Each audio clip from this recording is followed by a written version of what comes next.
Hi, hello, good afternoon. I hope you enjoyed this delicious lunch we all have. Now it's the time to have a very interesting session about green shipping. We are here to discuss the challenges, the opportunities, the technologies that we face today as an industry. The focus here is to see how we can create business with new technologies, solutions, and energy sources, meaning electrification, alternative fuels like hydrogen and ammonia. I'm not going to discuss, because I believe it is evident, that decarbonization of shipping is here to stay. It is a fact that we have to decarbonize shipping, and we are called to adapt, innovate, and why not prosper under this new set of technologies and opportunities that we have. I believe we have an excellent speaker arrangement today to discuss all this, and also a very interesting panel to dig a little bit deeper.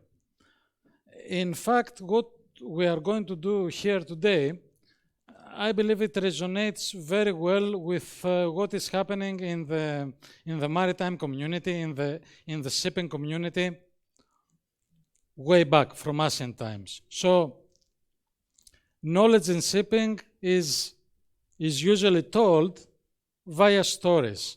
Sailors, engineers discuss and exchange stories from their travels. So, this is one thing that we are here today to do, to exchange our ideas, to exchange our challenges, our success stories, and business cases. And it is important.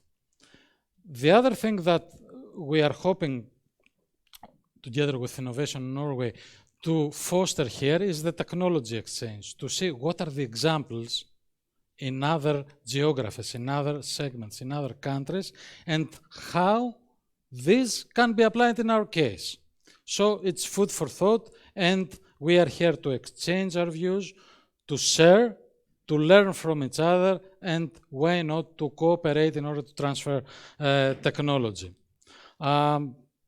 First, or I should have started with that, I would like to thank very much Innovation Norway for organizing this event. I think that it is valuable for our community. And I have the lucky or unlucky role of being the moderator of the session. So I will try to be conscious about time, and I would also ask the speakers to be also mindful of the time together with me, because we have a lot road to cover. Without further delay from my side, I would like to invite Mr. Roger Martinsen, Head of Ocean Technologies of Innovation Norway, to tell us about green shipping in Norway, which I believe it is one of the paradigms of innovation and technology adoption that we all have something to learn from it. Roger, please.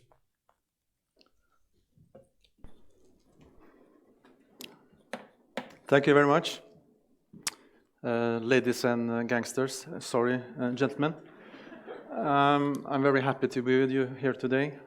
I have a mission impossible. It is to present green maritime industry in Norway in 15 minutes. And I'm not working in the special assignments department. Okay, in Norway, we have actually a complete maritime cluster, which is covering the whole value chain. What is depicted here is the logo types of the three main clusters. It is Blue Maritime Cluster, based in Ålesund. It is Ocean Highway Cluster in Florø, and it is Maritime Cleantech in Stord, all on the western coast. And in addition, we have the Green Shipping Program, and another representative of this program will give a speech later on. And these clusters, they actually comprise design companies, shipyards, ship owners, equipment suppliers, and so on and so forth.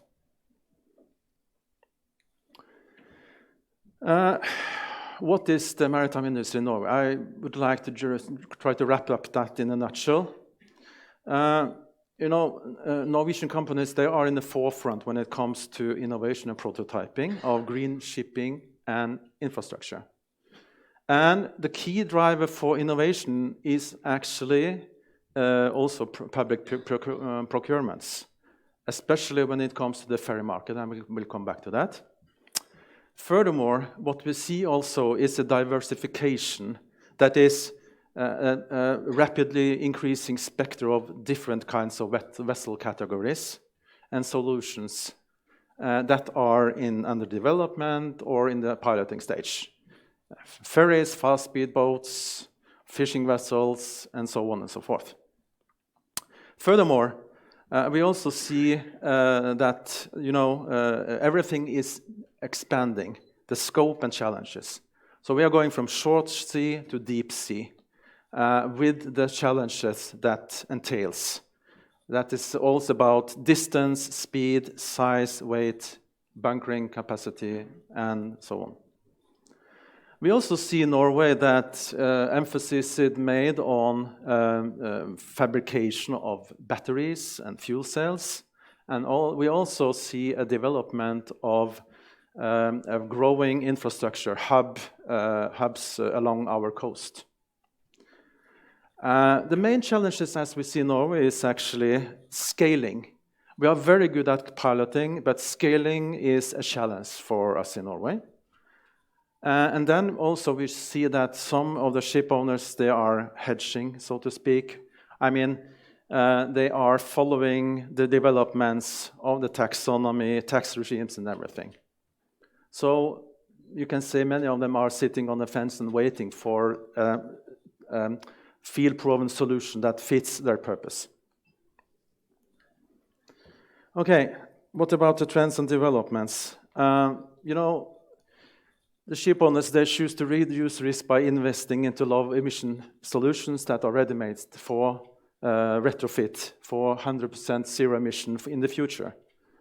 We also see that short cargo owners are taking the initiative, and they are collaborating across different business sectors to optimize zero-emission cargo logistics systems. I will come back to that.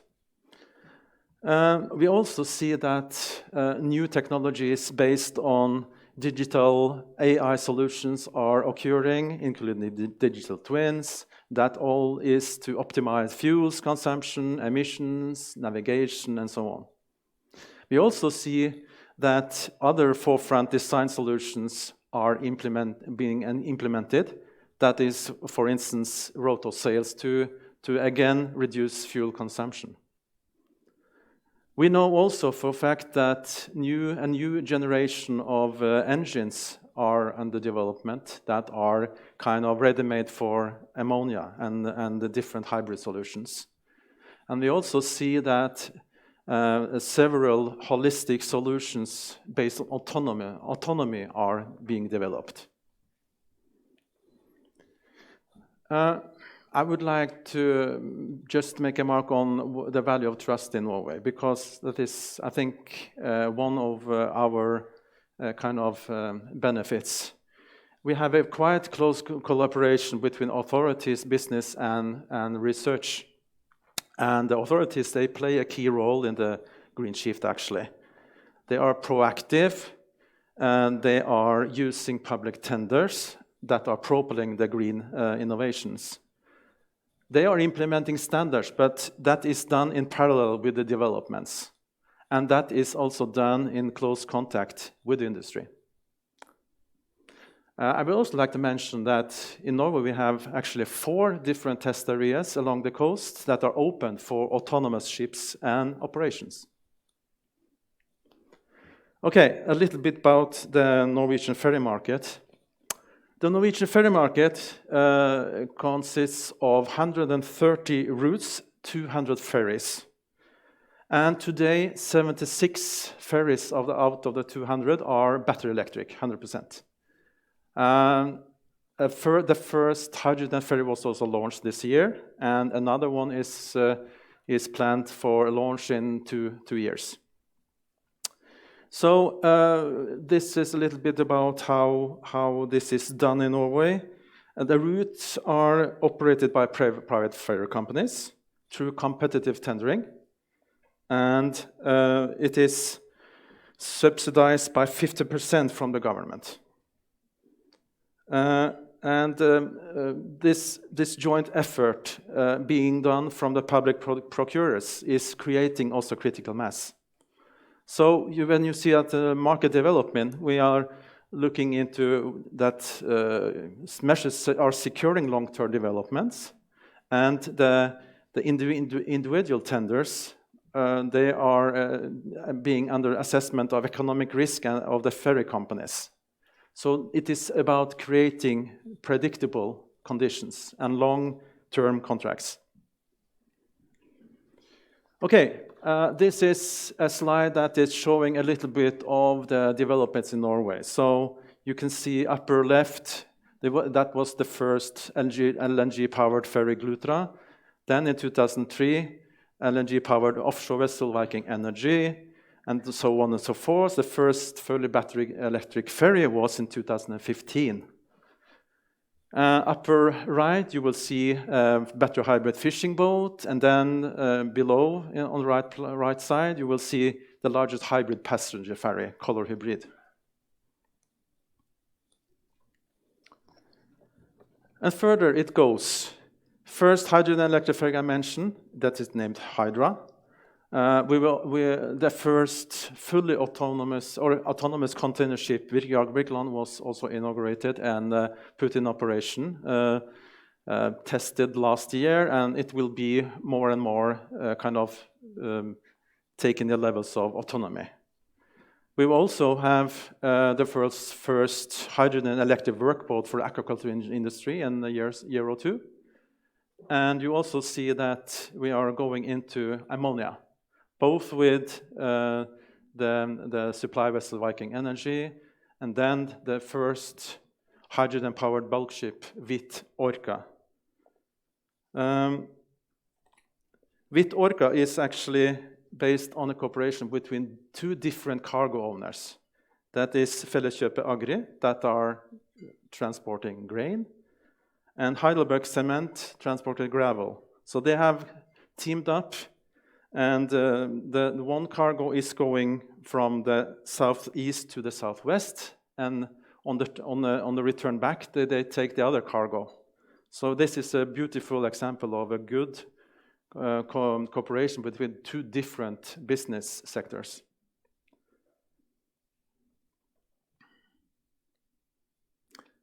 This is an electric sizing vessel called Future of Fjords. It is made by the shipyard Brødrene, and this was set in operation in May 2018. I tried it myself. It is a beautiful experience. You go on the water without any sound. It's really breathtaking. This is another one. This is Brimmer Explorer. That is a new tourist vessel they are going to launch this summer 2022 in the Oslofjord. And this is as the previous vessel made by carbon fiber, sorry.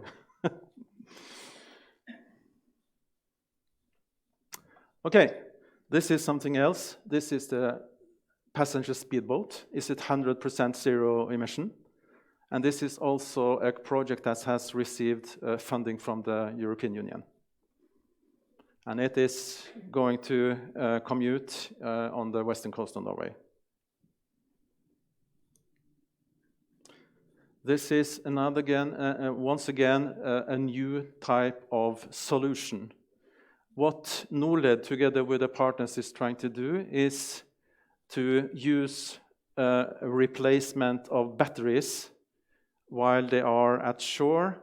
So when the people disembark and embark, they change the battery physically in 3 minutes. And then they go by full speed afterwards. Really impressive. Okay, This is a little about something else. This is also 100% electric. This is autonomous solutions for passenger traffic. This is C-bus concept. In the far below, in the left side, you will see the prototype vessel milliampere 2. It is the only autonomous vessel in operation in the world today. So this is the basis of what C-bus is trying to do. That is based on a close cooperation with the Norwegian University of Science and Technology in Trondheim. So they are really looking into quite interesting business opportunities worldwide. This is another company. They are doing pretty much the same. The only difference is that they deliver or are planning to deliver, ready-made solutions, turnkey. This is a company called eSHYIPS. And they are also developing emission-free smart city ferries. Okay, autonomy is not only about passenger traffic, and this is also about cargo. You will see two vessels here. From the left side, you have Chara Birkeland. On the right side, you have ASKO's Sea Drone. So Chara Birkeland is going to take a capacity of 100 to 150 shipping containers. And it will reduce the road transportation by trucks by around 40,000 journeys per year. So you will get rid of a lot of emissions at the same time on congestions on the road. The Virgin voyage was, as I mentioned, last year. So it will steadily go to full autonomy. On the right side, ASKO is a Sea Drone. The initiative was made by the cargo owner.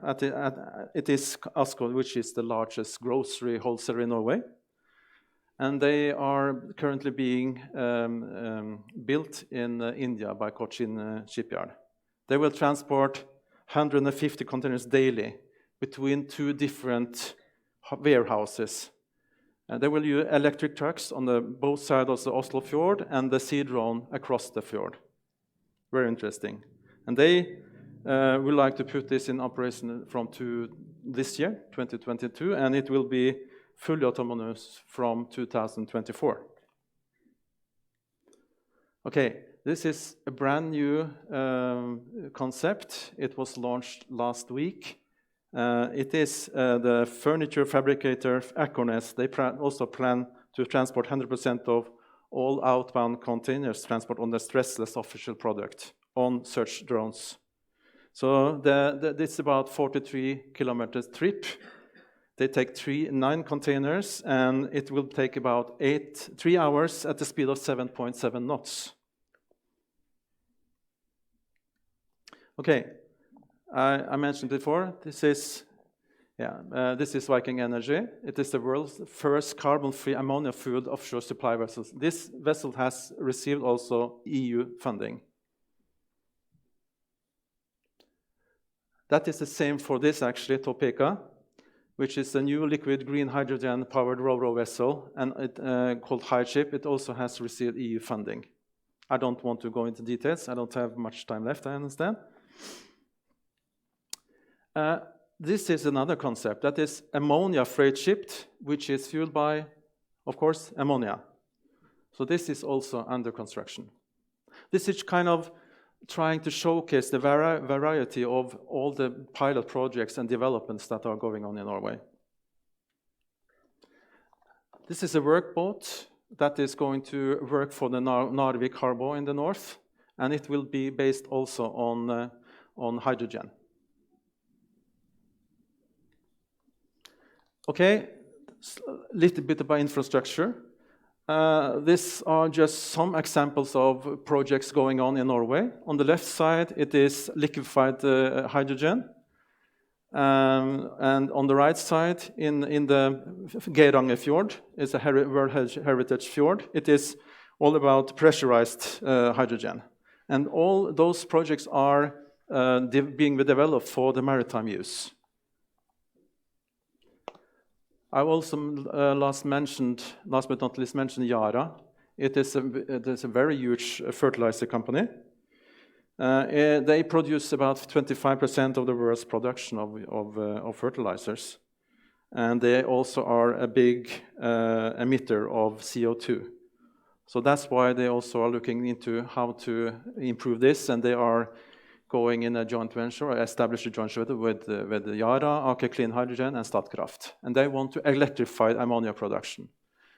Other projects is SN Fuel Solutions that are developed in world first turnkey floating and land-based ammonia bunker infrastructure. So we'll see we have now under development a network of bunkering stations in Norway and in Scandinavia. And first of them will be operational from 2024. This is the last slide. This is the Barents Blue. It is about ammonia production, blue ammonia, but then combined with carbon capture and storage. Thank you. Thank you very much, Mr. Martinsen. Very interesting presentation. Now, being conscious of time, I would like to invite Dr. Chara Georgopoulou, Senior Research Engineer in DNV Greece, and my good colleague for the past 11 years, to talk about hydrogen as fuel, an important EU project in that direction, tackling the safety and regulatory gaps of hydrogen, which is what we do best at DNV. So, Chara, the Thanks floor is a lot. yours. Thanks for the introduction. So we are going to talk about hydrogen for passenger ships, and in particular for the eSHYIPS project. So why are we talking about hydrogen? Because it is one of the decarbonization solutions. And we see that in the worldwide spectrum that we have now, nations commit to zero emissions, oil majors do projects and research on reduction of emissions, and of course we see hydrogen as an option. And what we know now is that we can generate hydrogen out of coal or natural gas, and that is grey hydrogen. And if we do that by capturing the CO2 that comes out of the process, then we have blue hydrogen. And then if we also give green energy from renewables, hydrogen becomes green. So a very clean zero-emission fuel from well to wake. And this is why we can talk about hydrogen in shipping. And we can view it in a twofold manner. One is as cargo, and one is as fuel. So the previous speaker has talked about the Hydra Norled ferry. We also have designs and concepts and vessels for hydrogen carriage. And we are going to see a lot of different concepts coming in the future with hydrogen for both cargo and fuel cases. But how hydrogen can affect shipping? It can be done through three different ways. Technology-wise, which means that the technologies will change compared to what we have been used to see on board vessels. Also, the storage methods will be affected. Why? Because hydrogen has one drawback. It is low energy content. So, meaning that for the same volume, we can have less energy stored. And finally, we are going to see safety aspects being affected compared to what we have seen so far, meaning that rules and regulation will need to change in order to be suitable for hydrogen as fuel and as cargo on board ships. And this is where our project comes into play. So eSHYIPS is a European funded project under Horizon 2020, also with funding from the Clean Hydrogen Partnership. And each objective is to create new guidelines for effective and safe introduction of hydrogen in the maritime transport sector, especially with focus on passenger ships. So the ultimate goal of our project is to create a pre-standardization plan for the update of the IGF code towards this direction. The partnership involves universities, involves research institutes, shipyards, shipping companies, our company DMV, gas companies and fuel cell manufacturers, and authorities. It's a wide spectrum of expertise that can bring together good knowledge on the subject. And this is our core subject, the IMO IGF code, established in 2016, amended in 2017, which has to do with functional requirements for low flash point fuels. Specifically, IGF handles with LNG, and there is, in the case of hydrogen, there is a consideration that the alternative design approach should be followed in order to ensure equivalence to conventional oil-fueled ships. So this is the current status, and also, in addition to this alternative design process, there is a draft interim guidelines for fuel cells, which has been developed by IMO in 2021, and in the future it may become a part of the IGF code as well. So where is the gap? The gap is that there is no prescriptive rules or regulations for hydrogen, and also there is no work to cover storage of hydrogen as fuel by IMO. So what we do in SHYIPS is that we follow an, as we call it, ecosystemic approach to develop new knowledge and cover the knowledge gaps compared to what is available out there from the land-based industry. And how we do that? We do it with 5 different disciplines. This is how we call them. One is by gathering information, state-of-the-art information, theoretical studies, standards that exist already in the literature. We analyze them depending on their capacity to be brought into the maritime sector. We also build ship design experiments. We call them experiments. Actually, this has to do with case studies and with simulations that we design them to give us to generate new knowledge.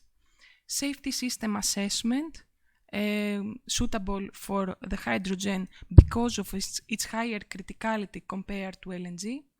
Material and components which their suitability for hydrogen is really particular and different from LNG as fuel or cargo. And finally, port and bunkering infrastructure and exchange and interfacing with the ship, where our DMV simulation tool Cosmos will be used during the project.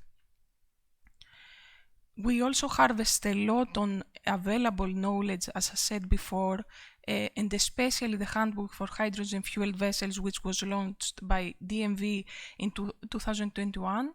And that is a product of the MARHI-SAFE project. This is a different project from eSHYIPS. It's a joint development project involving a lot of partners, and its main target is to give a design of the pathway to safe and efficient introduction of hydrogen in shipping. So that is a very good source of information, and we can talk about it later on in the break. Coming back to eSHYIPS, we have developed 3 different scenarios to focus on. A small one, which is a fast water bus ferry by Damen, a medium one, which is an existing Ropax ferry sailing in Ionian Sea in Greece by Levante Ferries, and finally a large case for which we are seeking for a partnership in order to provide us a case study. So we can talk about that, whoever is interested in the break. Now, we also focus on identifying the hazards related to hydrogen compared to LNG. And hazards can do with effects on humans, on the inherent properties of hydrogen as a chemical, which means that this is a low ignition energy fuel that can easily ignite at low temperatures and is highly flammable and also explosive. hydrogen also interacts with materials and components, meaning that it can be highly permeable. It can permeate structures and create flammable conditions in environments where it shouldn't be. Also, it can interact with through hydrogen attack or embrittlement and degrade the materials conditions. So we have to understand all these different causes and its potential consequences in order to limit the development of such conditions on board, so that there is no flammable or explosive mixture generation, and also to prevent the inhibition of propagation events. This is the goal of our project, to understand these conditions and provide guidelines for the IGF code and the new update for hydrogen. So we also do another kind of work. We do a gap assessment of the IGF code. So we start by knowing these risks, these causes and consequences. We study each and every part of the content of the IGF code in order to relate it to existing standards for hydrogen, and then to design studies, and we call them experiments, simulations, that can generate new knowledge to fill in the gaps. And these are some draft results, just headlines. Adjustment of requirements is needed to mitigate hydrogen risks, and that is because the criticality is different compared to LNG, so probably the same risks but higher criticality. More safety barriers are needed, different materials for certain, adaptation of the component features to be suitable for hydrogen, and many others. So that was about eSHYIPS, and I would be really glad to listen to your questions after the session. Thank you.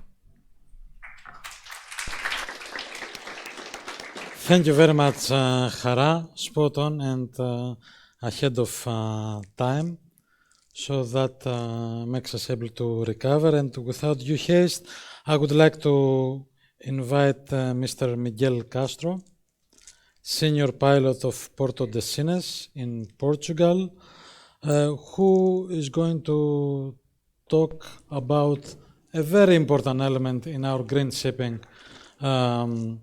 chain, which is the port. Thank you.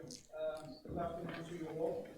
So I'm talking not too much about fuels, but what ports can do with other means on digital transition. For instance, how we can make our contribution to making our world better.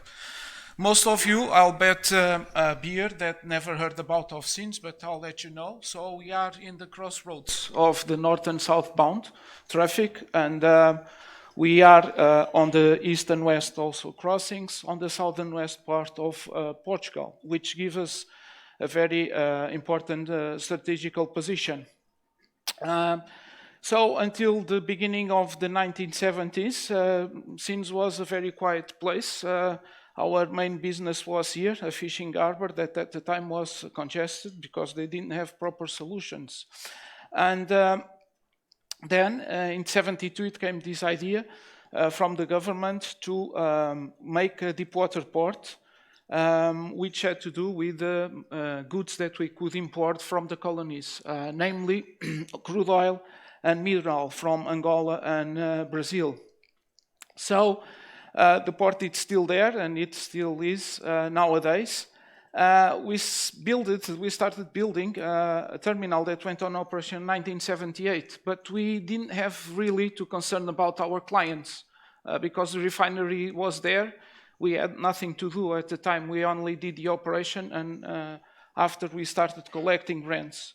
But the vision nowadays, it's completely different. It's a port integrated in the town with still a vast area of expansion. And that has several advantages that you can read from there. So we all operate all kinds of cargos. We don't have passenger vessels. We can have ro-ro cargo. We still have for project cargo. And we have a challenge with the multi-purpose terminal because we have decommissioned our coal plants in Portugal in 1st of January last year. And so we have room for what we used to have 6 million tons of coal every year. How important are you? So in Portugal, we are very important, okay, because we handle 50% of the cargos. We have still a lot of work to do when we are talking to Europe or we are talking about the world, but it's a job that it's being done. And we already think about sustainable transport. So 90% of our interland cargo, it's done by train. About 5,000 trains with containers and 1,000 trains with bulk carrier, liquid bulk. And also, we have this advantage of being connected either by rail to Europe or by road or maritime connections all over the world through our partners. We live in a fierce competition area, as you can see. Our partners, they grow a lot faster than we are. And we had to do our job. We needed to attract more clients because we started late this race in terms of containers. So we've looked at application of maritime single window. So our vessels, before arriving to the port, they are clear. By 2.5 days, they are ready to operate, well before they arrive. And also, we needed to expand to look after our clients, our stakeholders. So we wanted to reach our clients on their dry ports. So this looks like we are good, and we don't have nothing else to do because we have done a lot of homework. But in reality, we need to change everything. Times have changed, and we have the European Green Deal, something that we need to look about. And of course, we are involved in projects including hydrogen or ammonia. But in fact, for shipping, these are still projects. And we have about 62,000 vessels that we need to attend in the world nowadays. And we need to look at these solutions now, right now. So what can we do about this? We need to go green, okay? We need to roll up our sleeves and go ahead. So we started looking at our strategic plan that goes from 2020 to 2030. And then we put further change in focus. So we looked at business dynamics to make sure to understand how the supply chains work and how can we promote the traffic. And also, we needed to change because usually ports are only infrastructure managers. We are landlords and we collect rents. And we do make some kind of investments. In this case, we needed to work on networks. Started looking on networks, different networks, to be a problem solver of all the bottlenecks that we can get in our interlands, to design all these positive impact initiatives to our clients. And then to move from facilitators to accelerators. So we need to have not only connectivity, physical and digital, but centrality, increase the diversity of port users, and as always, we always need to look at decarbonization of the economy and the energy transition. So of course, we have stakeholders. We have a shareholder, which is the Portuguese government, and we need to look for figures. And these were the figures that were set up by increasing our efficiency. We are not only going to increase figures, but also we are going to contribute to a reduction on emissions and efficiency to proceed with this digital and energy transition.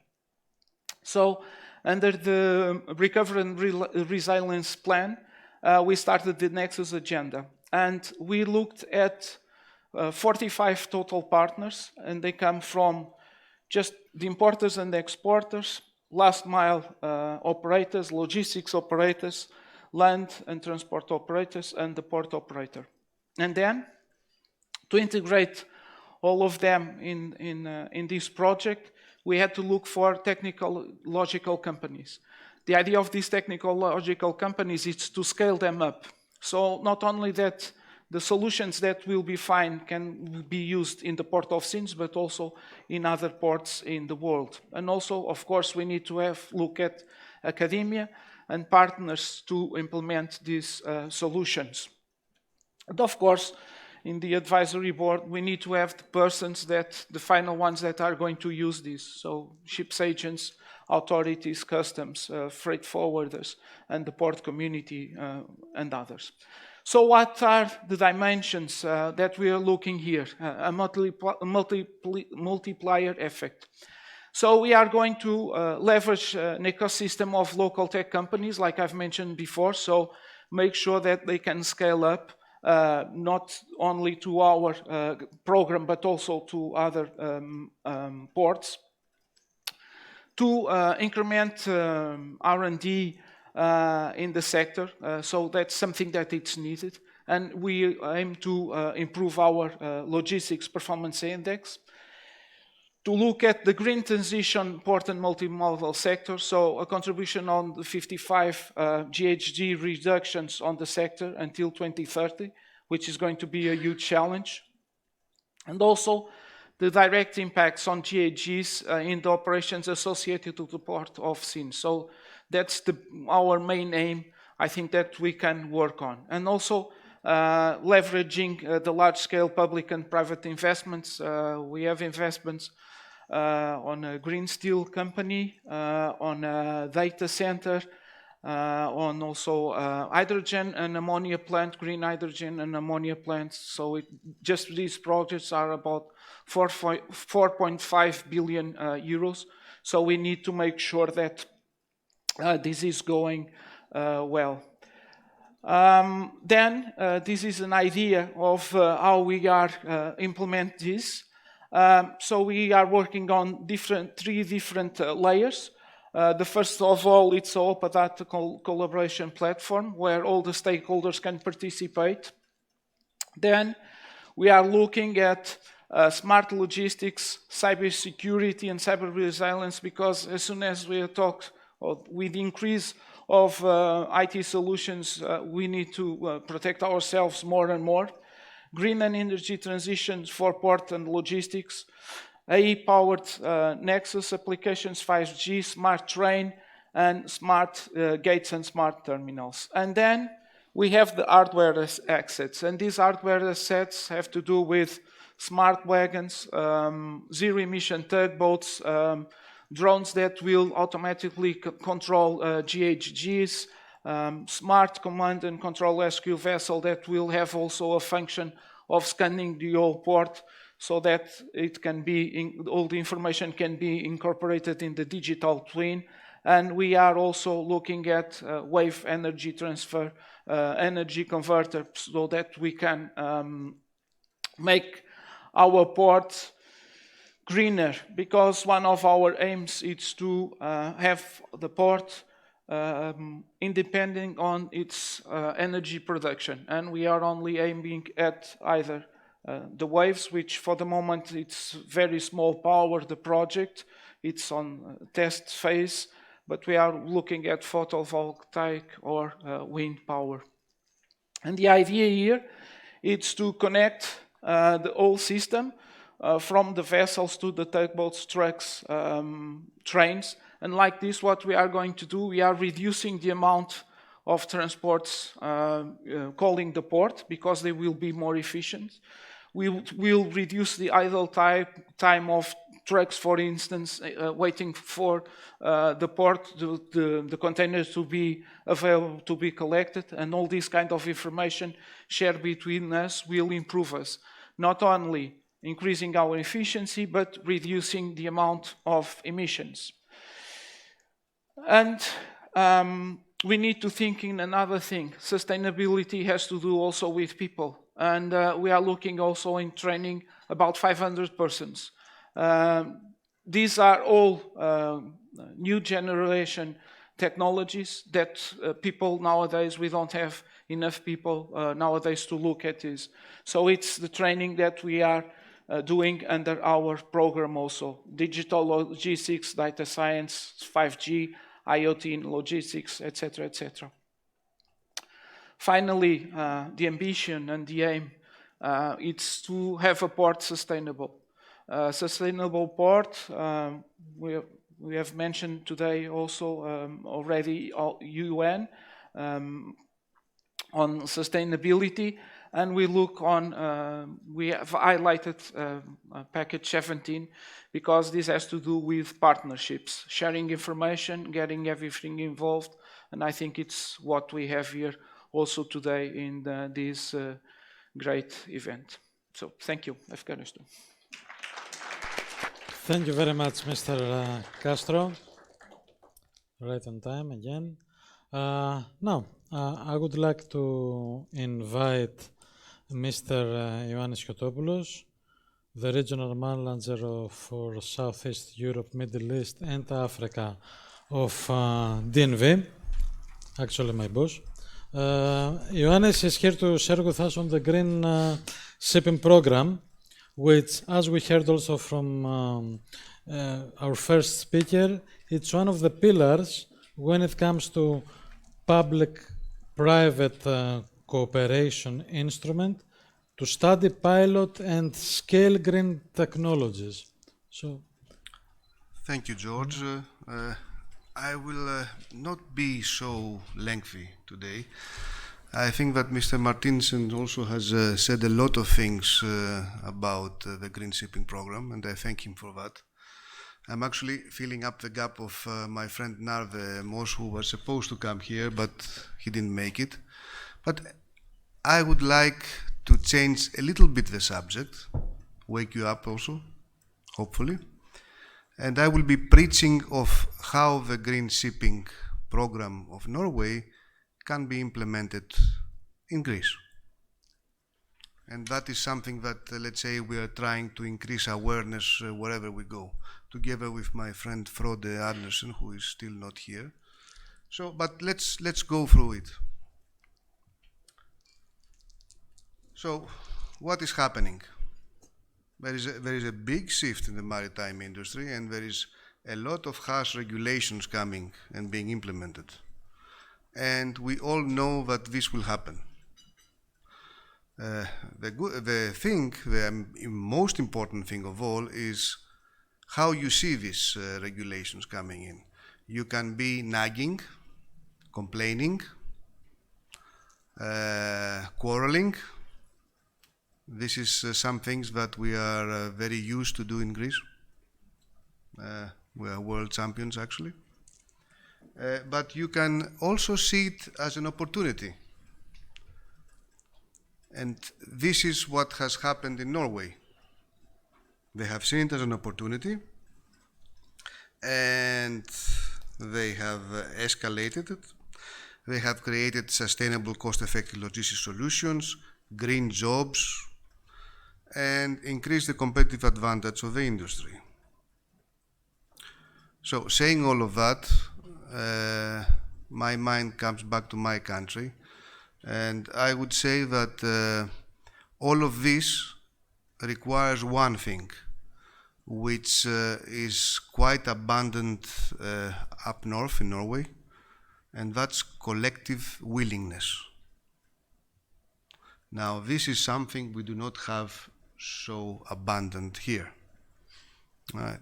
And that is, I think, the secret behind the success story of the green shipping program that I'm describing to you.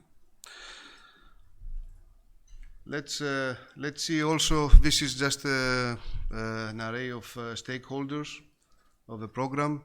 It started with only 16 members. Now it has over 100. And you can see ship owners, cargo owners, banks, investors, port authorities, the technical universities, and so name it. And why are they there? Because they want to learn, they want to obtain economic growth, cost savings, and they want to influence the future regulatory and financial and procurement policies.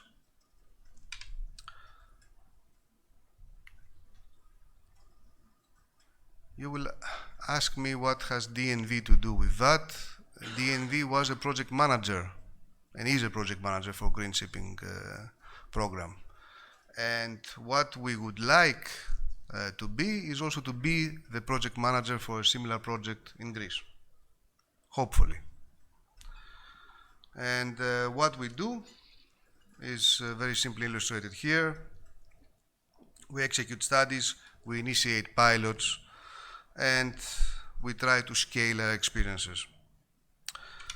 And last but not least, facilitate dialogue and collaboration, which is very important.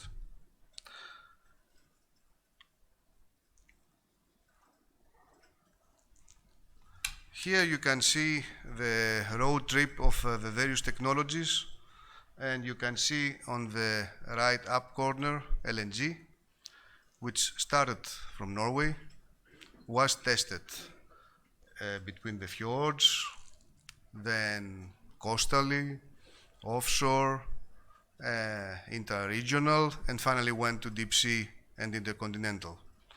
And we know that we have now other technologies which are either at the research, the R&D phase or the piloting phase. Some are at the inland ferries phase, fjords and islands, and hopefully through the program we'll develop further. And in Norway we have also very big interest from big companies, deep sea companies, who want to learn from the technologies and see what they can gain from them in order to adapt them for deep sea.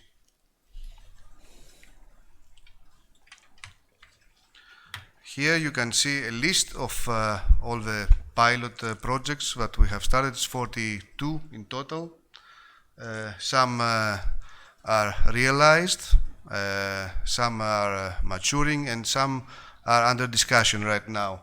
On the right lower corner, you can see the battery ferry Greece. And this is what I am trying to preach now and increase awareness.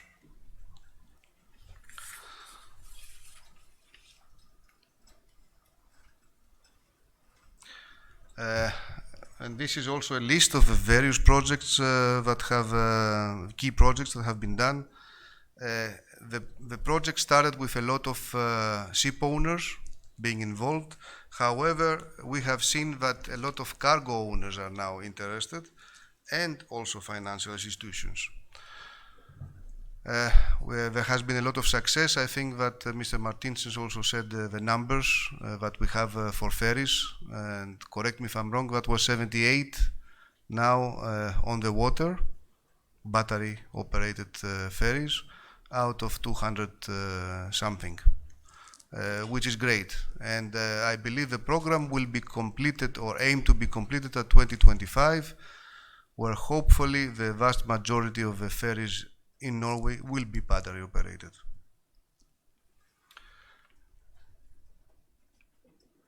So, trying to summarize the whole thing, what we are trying to preach out is that, and I'm talking about the stakeholders here in this country, in Greece, is guys, we have done this. We know how to do it. We know how to overcome obstacles, regulations, or EU regulations. We know how to do it. Use our knowledge, use our know-how, and do it also here. And the thing is that there are very, very similar things connecting Norway and Greece. Geography, maritime infrastructure, willingness from the owners to invest in new technologies. All of this is there. What we are missing is the connecting glue, and that has to be coming from the government. We need a project manager from the government to coordinate the initiative. So that's what we are trying to do. That's why we are trying to increase awareness, and hopefully somebody will listen eventually. Thank you very much. Thank you very much, Yannis. Insightful and provoking at the same time. So, moving ahead, quite on time, I believe, now. I would like to invite Mr. Boris Sanjovic who is the head of project management at eSHYIPS Group in Croatia, to address another key element of shipping and greening of shipping, which is the shipyard. Yes, thank you. Hello and welcome from my side. I'm very happy to have this opportunity to talk about our shipyard in Croatia and Šibenik, how this shipyard is going and in which direction it goes. We are located on Adriatic Sea, which I already talked today, how big is it and how big potential it is. And I will just tell you what we are doing, what is our future plan, and what is already happening from our future plan. We are in our shipyard. We could repair all, vessels up to 80 meters. We could build vessels. Currently, we are repairing, refitting. We are also doing supervision and technical management. We are doing everything, all our project with cooperation with various institutes, with smaller companies, and so on. The idea of our company is to go to green, and by going to green, not only to offer the green products on the or boats on the market, but also to start be green by ourselves. So at the one point we are offering alternative propulsions, and we have three various projects on it. We have projects for hybrid propulsions. We also do electrification of the ship for Croatian ship company, and we also using the hydrogen. At our facilities, what we are doing, actually we are investing a lot of funds and a lot of resources into building our own photovoltaic and battery storage systems. Why? Because somebody before said that hydrogen could be blue, but we are aiming to be green. So our idea is to also to produce hydrogen, green hydrogen from renewables at our place to offer to the market. We are also building the solutions for digitalization of all facilities, building the hydrogen infrastructure, and so on. A little bit more about our idea and our solutions about alternative propulsions. Just briefly, in all three ways, our aim is totally the same. We want to reduce the negative impact, we want to increase energy efficiency, and we want to lower cost of marine transportation. And each of those solutions have their own users. So our idea in hybrid is to combine diesel electric and diesel mechanic engines and do the implementation into existing ships or to build the new ones. Then electrification, our idea is that we could replace the conventional propulsion with electrical, and to build up the whole digital solution and digital monitoring management system, that this solution could be as much optimized as it could. And then the hydrogen solution, we want to replace the internal propulsion with complete hydrogen propulsion by combining hydrogen fuel cells and other components and adding the electrical battery storage just to fulfill the all mandatory technical and other requests that are for managing the vessels. The idea is that we will build the system that as it first also operate with artificial intelligence, that when you are applying the boat to the ship, to the fuels, that exchange the whole data and then provide the additional, let's say, optimized algorithms to the boat. And then as I said before, we want to become green as we have the tradition of becoming too green on our other locations. We are installing photovoltaic because we want to have the green electrical production. We want to battery storage to reduce peak and to get the best efficiency, and we want to be ready for the green hydrogen. Also, we want to be the first paperless shipyard. We are doing also some business automatization solutions on the point from side of digitalization. We are offering the CO2 real-time monitoring of our facilities by sending this data to blockchain and then building the tokens from CO2. And everything that we do is for offering the micro-planning in shipyard. And then, of course, we have one big potential in our own facilities that we could be greener. We do big facility remediation, changing roofing on our locations, heating, cooling, and so on.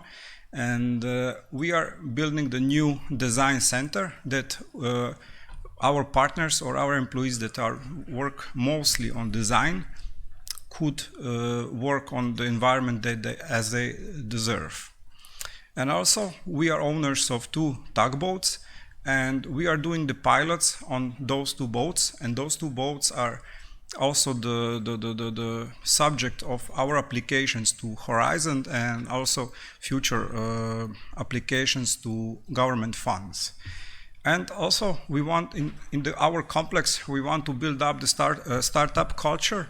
So we are talking with local government to help us to build up the startup facilities for marine solutions that could be easily be implemented in the real life through our shipyard or somewhere else.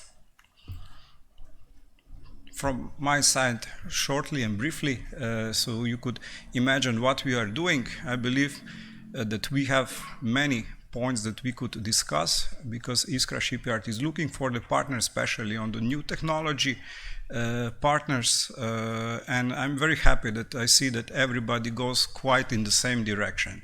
Thank you. Thank you very much, Boris.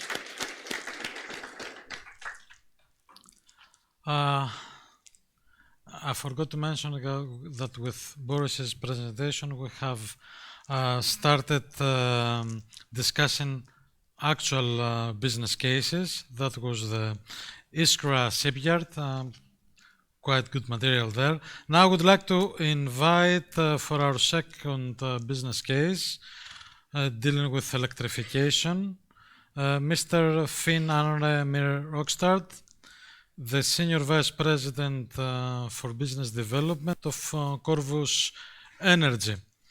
This business case, I believe it is important because it will give us a practical and applied view on electrification, since Corvus products are on board ships, propelling them, gathering operating hours and experience, and we are ready to hear your views on that. Very good. Thank you for that introduction. Good afternoon, ladies and gentlemen. Finn Arne Rockstad here from Corvus Energy. Before I start, I just want to follow up a little bit on what DNV said here about the green shipping program. He mentioned down on the right-hand corner the export pilot towards Greece, which is something we in Corvus, as a part or as a member of the green shipping program, we are leading that.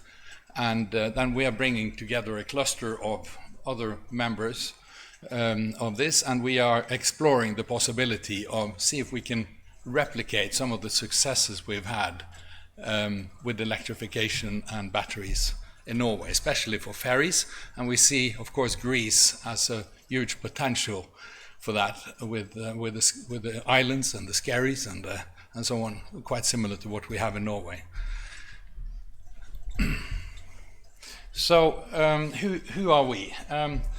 We're a supplier of ESS, energy storage systems, and we were founded in Vancouver in 2009. And as the Norwegian development on ferries and electrification was growing, the company gravitated towards Norway, and as a purely marine battery manufacturer. And since a few years back, we now have a headquarters in Bergen, Norway, where we also have a factory. We still have a big operation in Vancouver, and will scale up that. But we have pretty strong owners with Equinor, as you probably know, Shell, and Norwegian Hydro, and BW ship owners, and some of the Canadian investors still. So so this is from our robotized factory in Bergen, fully automated battery factory, which is scalable, and that's exactly what we need when we see that this business is growing as it is. So we have plans for replicating this both in the US and other places in the coming years, a few years. So what do? We make battery systems for ships. So we have different types for different vessels and usage and so on. We can containerize them, and they can be placed on different. Ships are different, so to speak. So we have products that fits, and we're also developing fuel cell system now together with Toyota. So for a maritime industry. And I was now to say why we're doing it. It's of course to be green. And the Ampere, which is the vessel you see here, that was came into full operation in 2015, was the start of this quite good adventure in Norway. As you heard, we have more or less close to 80 vessels now with batteries in Norway, and this was the first one. And we're quite proud of the batteries we have on that, and they are working beautifully till this day. So, and since then we have also been pioneers in maritime, in the maritime battery world, and we have batteries actually virtually on any type of vessels now. Ranging from small boats to big cruise ships and cargo vessels. Of course, not necessarily 100% electrified, but as you will see in a hybrid configuration maybe. So we're operating in the maritime sector, as you see, and have passed over 500 projects now. So the market for the maritime batteries, that's growing exponentially, and we see today about 550 vessels in operation, and there are more and more coming. I don't think there is one project in the new building world today that does not include a battery system in one way or the other. So and let's see how. You see here the markets are just growing, especially the big bulks here, offshore renewable vessels for wind farm and so on. We see huge battery packages being planned for this, ferries and small vessels, and so it's in every corner. And you see here a little bit about market sizes. Of course, it's planned to go up, both in terms of gigawatt hours and turnover. So there's a big market to tap into here. Of course, what's driving this is all the regulations to make shipping greener. And you have IMO regulations and port regulations, and there are EU regulations, and they're all demanding more green vessels.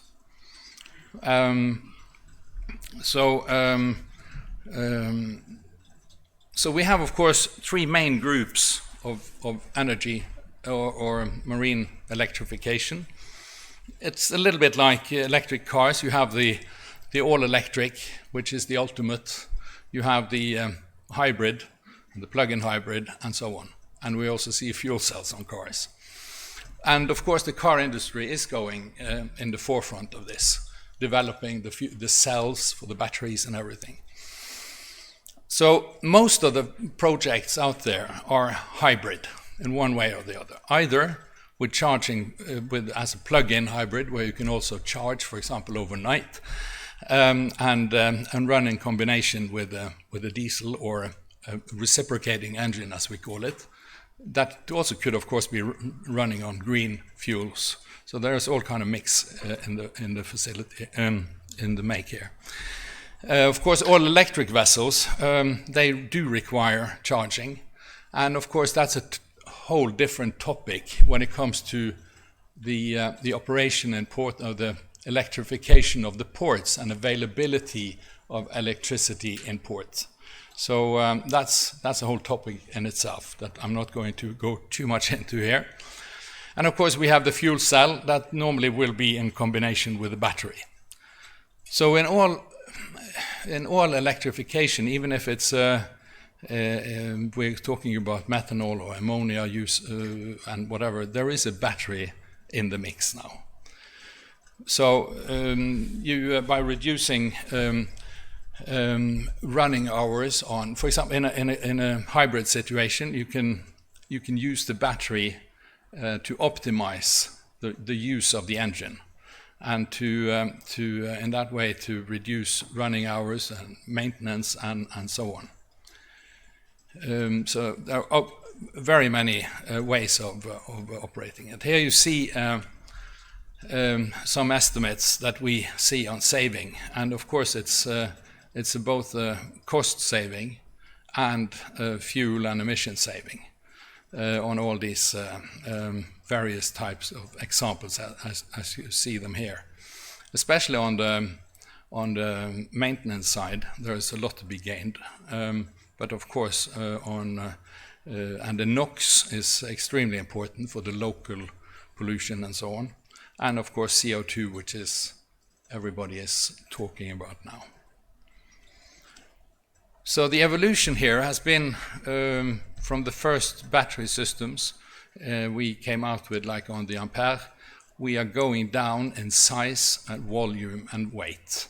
And we are launching now this Blue Whale system, that is the next generation, where again we are coming down in weight and size and so on. So there is a very clear evolution in this sector.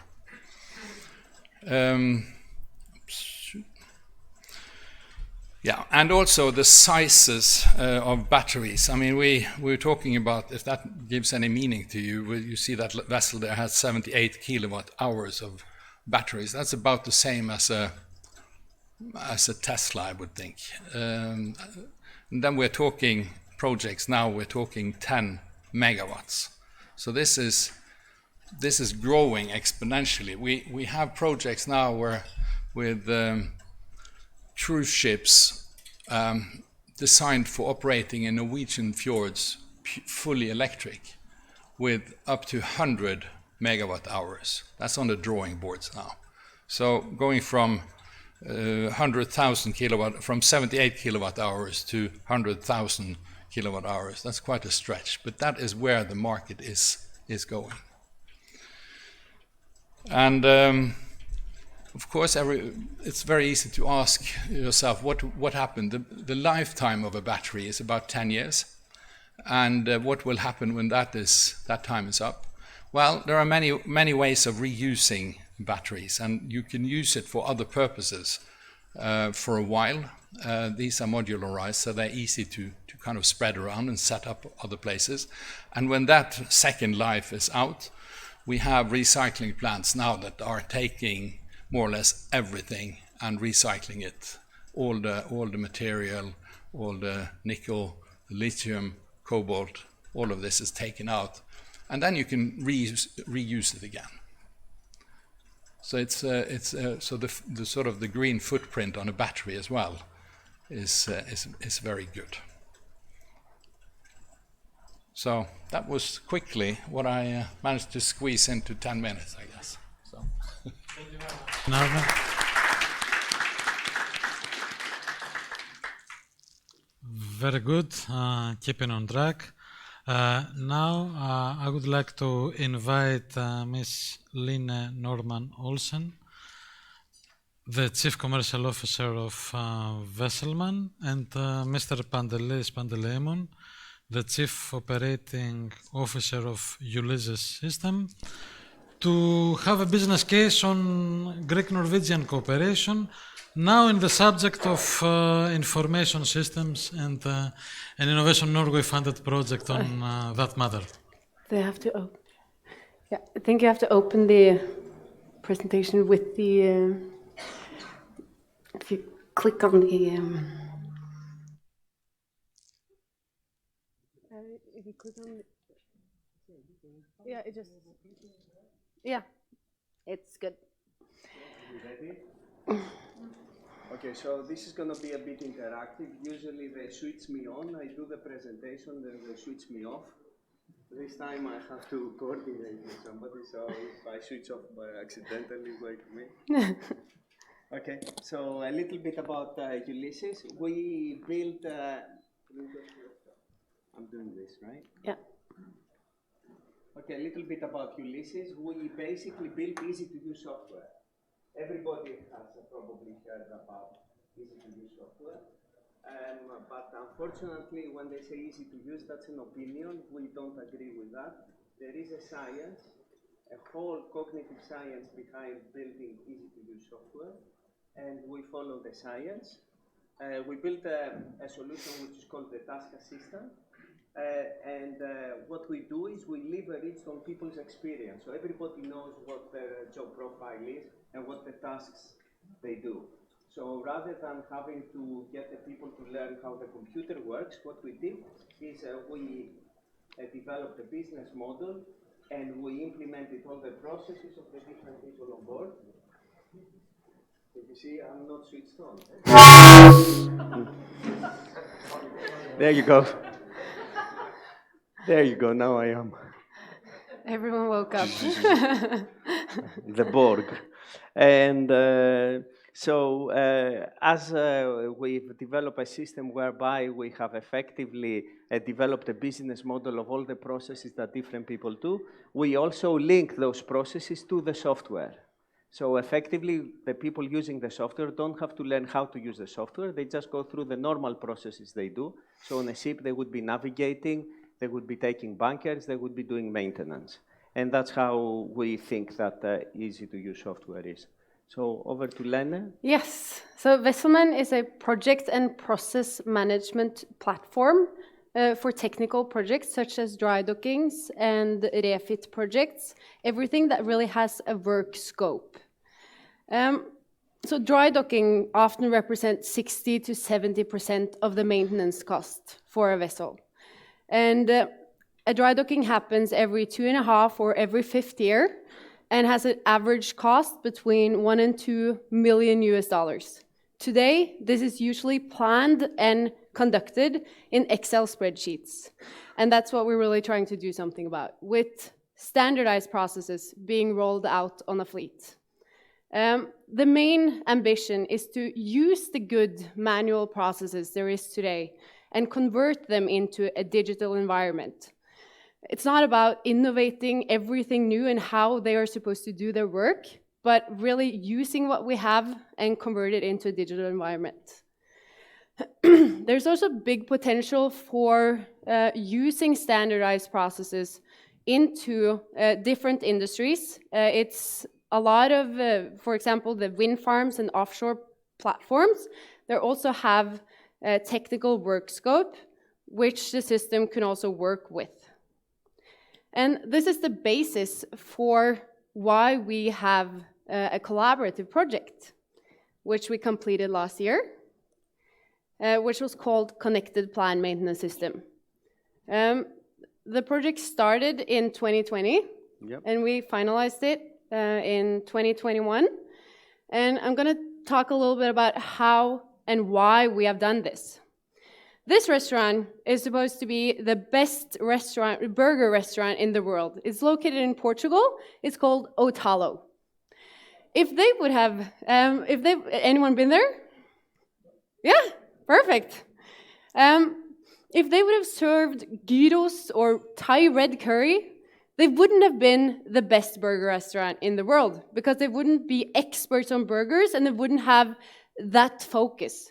And that's what we see as well. Pantelis and his team, they're experts on planned maintenance systems. Vesselman is experts on technical projects and project management.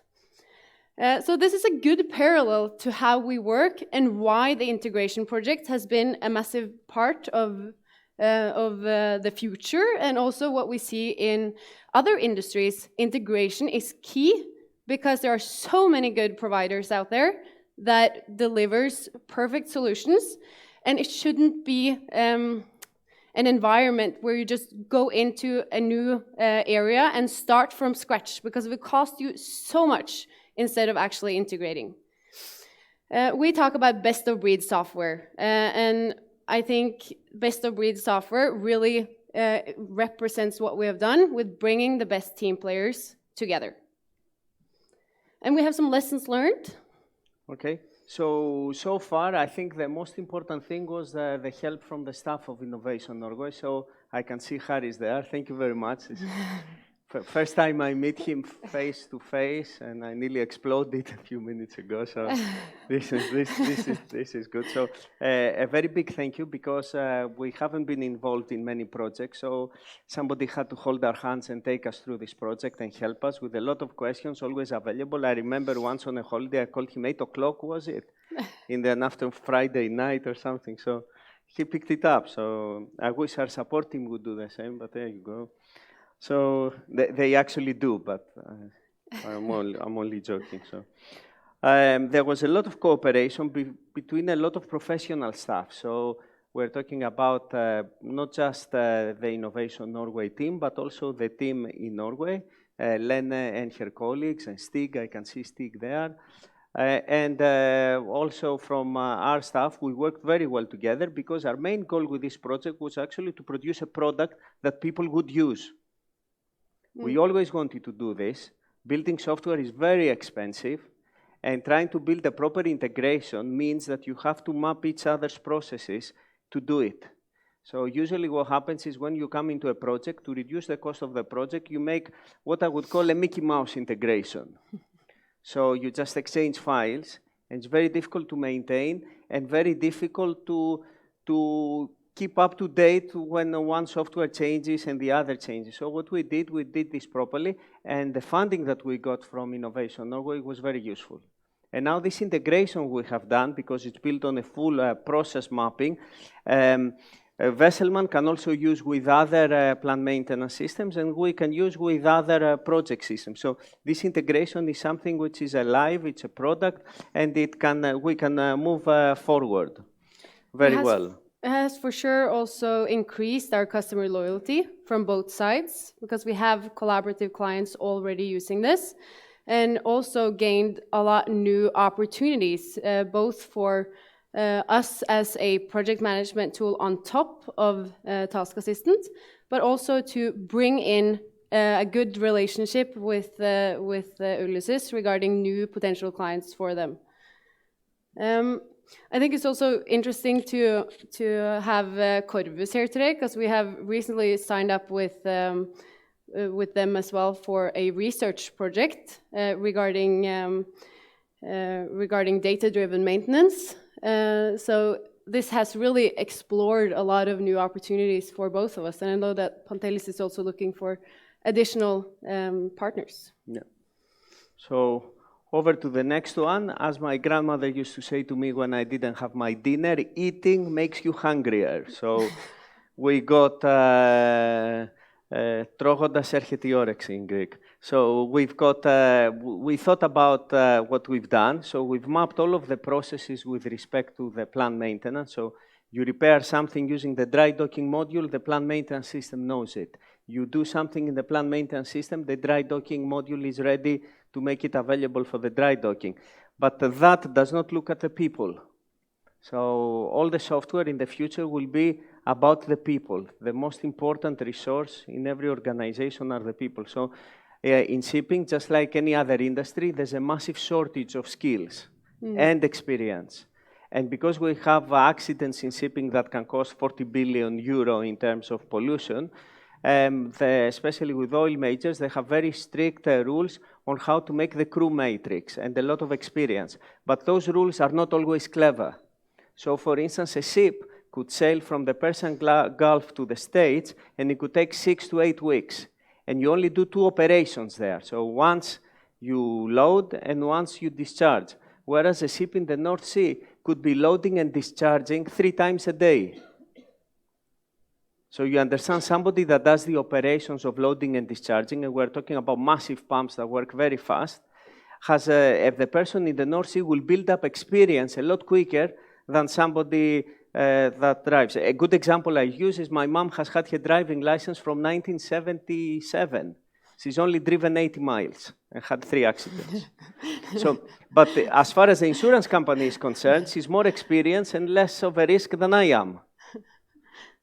Okay, so exactly the same thing. So what we're doing is we looked at the jobs that different people do, and we try to, as a byproduct of reporting, we did this job. The system knows who's the crew member, and then automatically flags up that crew member as knowing how to overhaul that specific engine.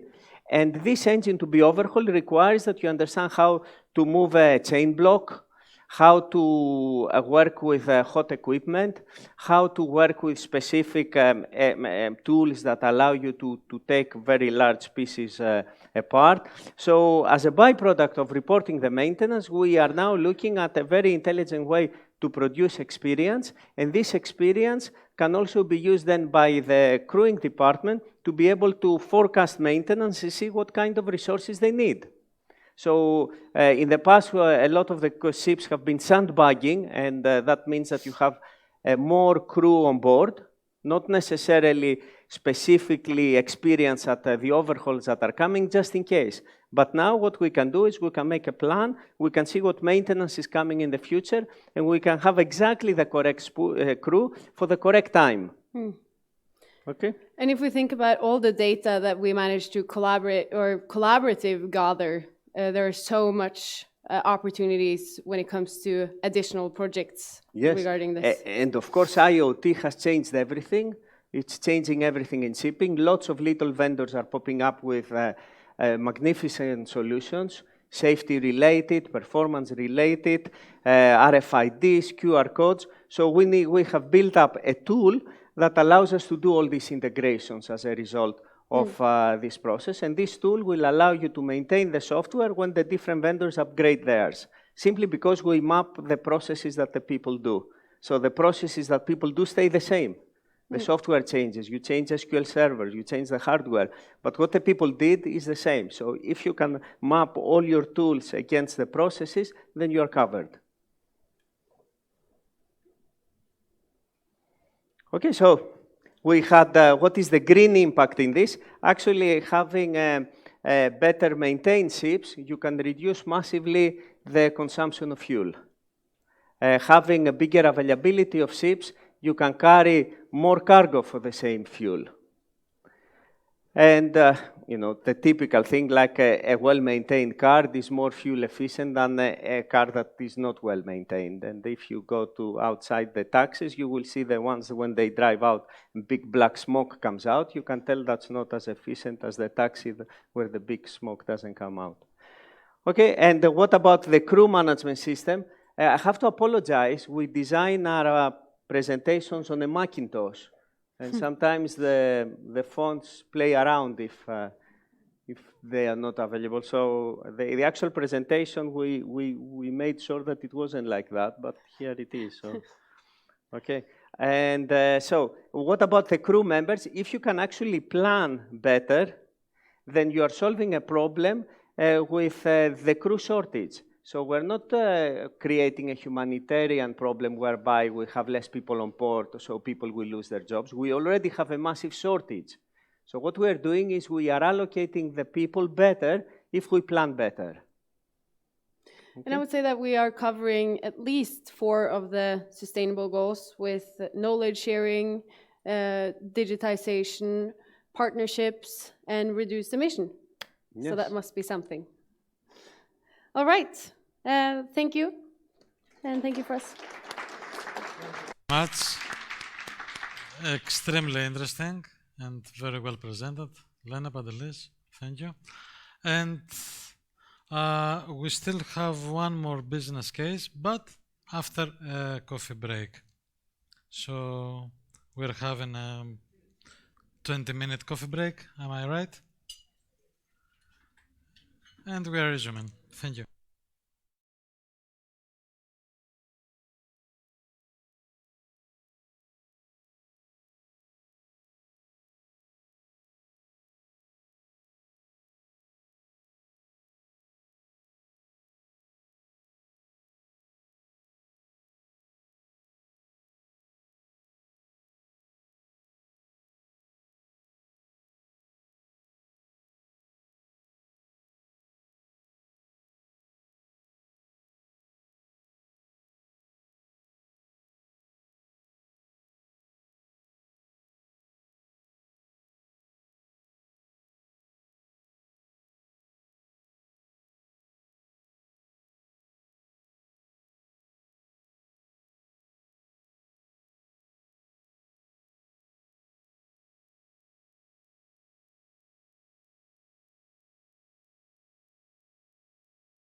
Are we ready to resume? I guess that we are slowly becoming ready to resume. Please take your seats. Yeah. So we have one more business case to go through, and we have Mr. Marius Arkauskas, the director of Western Baltic Engineering from Lithuania, to describe the business case of developing ship designs, developing concepts. Good afternoon. Thank you for the opportunity to present our company, Western Baltic Engineering, in this event. And I will show what our company did in the past in green shipping. Innovation in the sector, in shipping sector, success stories are being implemented. And briefly about our presentation is Western Baltic Engineering Review, electric ferry, autonomous ferry, electric pusher, rotor sails on merchant vessels, and vessels without engine rooms and digital twins. Western Baltic Engineering, a company, is a part of the biggest industrial concern, Bellarte Group, in the Baltic states. In Western Baltic Engineering, working 100 skilled designers. Our portfolio and our range of work is from the retrofit, new builds projects, and project management. I would like to present now our fully electric ferry. This ferry was created together with our local ferry company. We create with that very innovative hull form, develop and optimize electric propulsion complex. This is a special design and for safe and cost efficient service in service ferry. And of course, it's zero NOx emission. This is all the automation systems for that ferry. Cybersecurity system, communication system, energy system, propulsion system. All these systems are designed for that ferry in close cooperation with the operator. Next one is, of course, step is we design electrical ferry, and next step we go to the autonomous electrical ferry.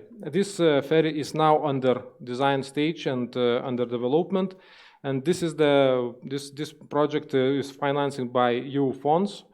And just brief about that ferry, that is length 45 meters with 40 meters, speed 8 knots, passengers from 600 to 1,000. And of course, that because we have peninsula, we can carry 40 bicycles, and batteries 250 kilowatts, and approximate weight of the battery is 3.2 tons. But probably this, with the colleagues from the Corvus, we can adjust this weight. Next one is our also created project for our local company. That is the electrical pusher for our bigger river Nemunas. With this project, we trying to reduce CO2 emission.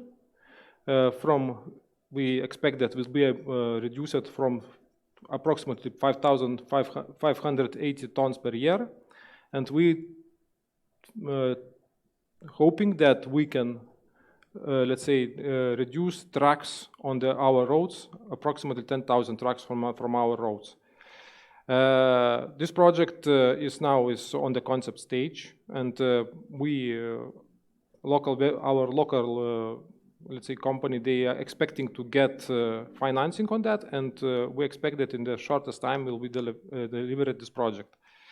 And then you can see this from this, and this is the road, this is the river, and the distance between the Kaunas is approximately 450 kilometers, and we're planning that our pusher with barge, they can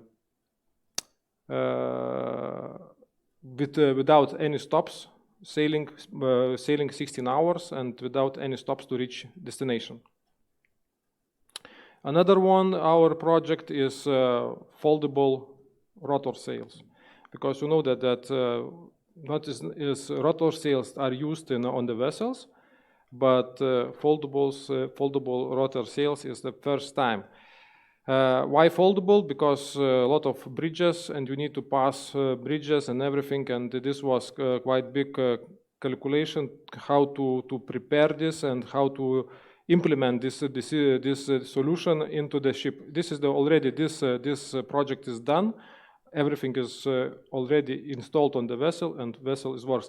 Of course, it's let us due to this decision, we save economy. Fuel economy was approximately 25% of that vessel. Another one, our project is that we, together with the company Etta Shipping, we designing now modular vessel with modular propulsion solution for quick adaptation for new fuels. That means that what is that? That you can use, let's say, now it's a lot of discussion to use hydrogen, LNG, and this is our now decision to how we can quick remove and change engines on that vessel.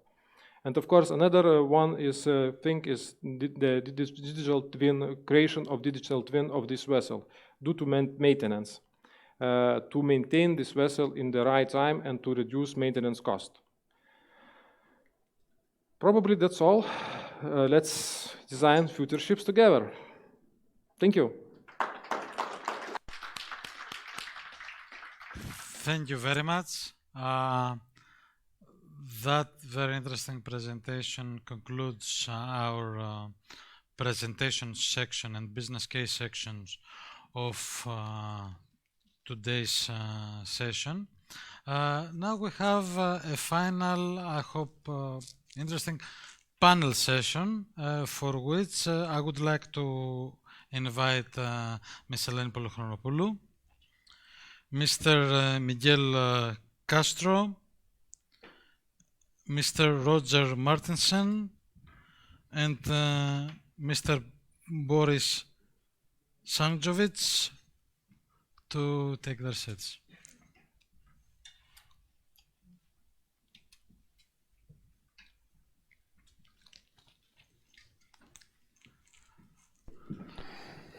Thank you very much.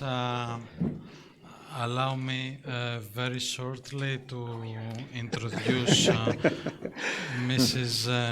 Polychronopoulou, because all of you have been presenting previously.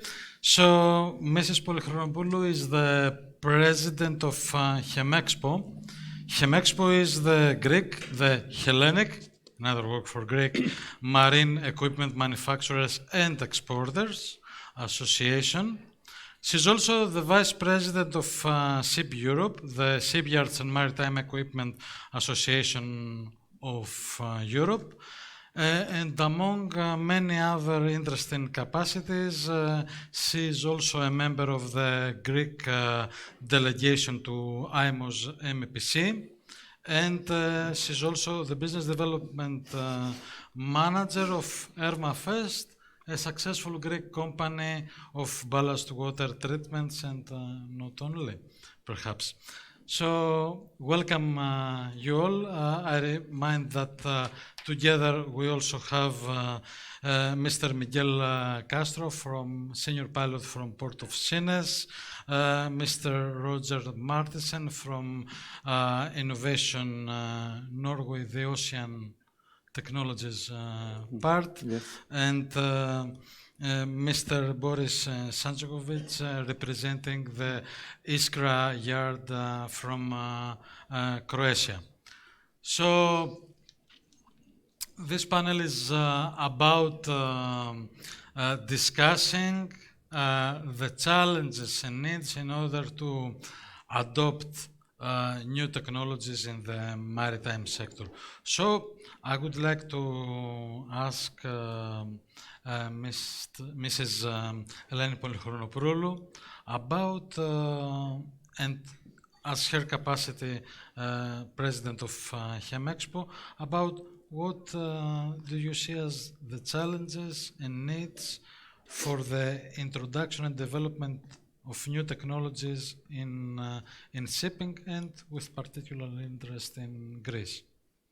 Okay, thank you very much. Thank you for the invitation of being here. So the challenges are really, really great at this point of time, because first of all, we don't have a clear framework. We don't know exactly where we are going. So we are in the process of investigating technologies, investigating alternative fuels, investigating alternative energy reduction equipment. So we are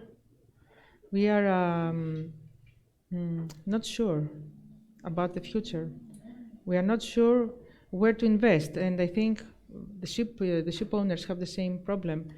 We are not sure which technology is going to be efficient, it's going to be fit for the purpose. And we are now in the middle of a huge R&D project, which is going on not only in Greece, but all around Europe and all around the world, where we are examining all these technologies. So one thing is the technological uncertainty, and the other thing is the regulation uncertainty. There is a lot of regulation coming up, which is very, very difficult to interpret and to implement. The Fit for 55 package of the European Union is a massive challenge for the small and medium enterprises. Maybe it is very welcomed and very well adopted by big multinational companies, but for small medium enterprises to understand and implement is a really hard job. Also, the regulations have not been finalized yet. They are in the process of evolving. And we are not very sure about the pace of the involvement, how fast the regulations are going to change, and how fast we as marine equipment manufacturers will have to adapt. So this is something that we are expecting from the European Union to make it more clear. And we know that there are discussions to make things easier for the small, medium enterprises. And the final challenge is who pays the bill? There are huge amounts of money which are required now. And some companies who really want to invest because they see the future, they do the investment, but we don't know if finally the technology adopted is going to be accepted. So we are not very sure about the investment.